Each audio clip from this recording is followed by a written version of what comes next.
All right, just in time for the holiday shopping season, many banks are issuing innovative new credit cards and debit cards to their customers.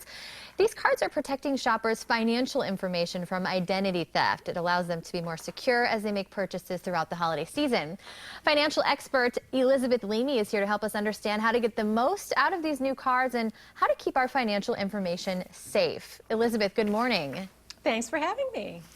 So when it comes to the holidays, especially the holiday shopping season, there are a few things we need to be careful about when using our credit cards, right? You have a few ideas? Well, we all have heard about these data breaches at past holiday seasons, and so that may be on people's minds. But I want you to know that there's something in people's wallets this year, most likely, that's a huge improvement, and that is the chip credit card. I'm such a big fan of these chip credit cards that I've actually partnered with the American Bankers Association to get the word out about them. And they're called chip cards because in that thin little piece of plastic is a tiny computer chip that actually generates a brand new transaction code for every single purchase you make.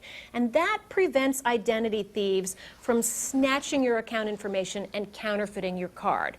But it only protects you if there are card readers to accept the chip card. Some retailers haven't installed them yet, others haven't turned them on, so it is still a developing story, but this is a terrific new protection. Yeah, we've been talking about identity theft a lot. You know, I've been a victim myself, so among my friends, I was one of the first to get these chip cards, so I was always curious on how they actually make us more secure. What is it that these new chips have in them that are helping to secure our information?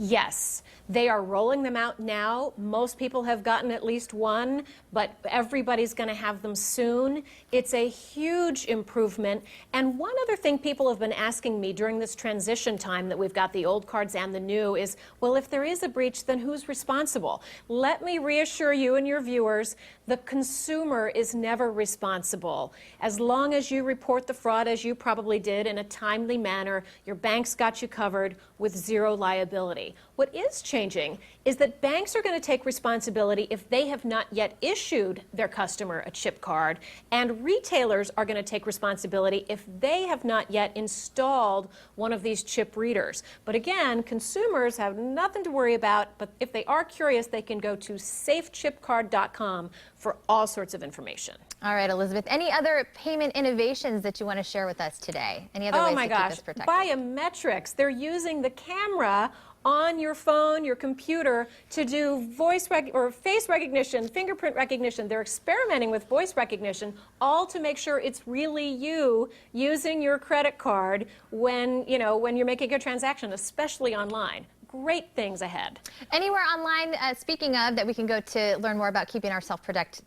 Because I know 'tis the season for theft activity, so it's always great to have an online resource to learn more about that. Yes, safechipcard.com includes diagrams for how to use the new cards and everything else you could possibly want to know. Elizabeth, thank you. We're going to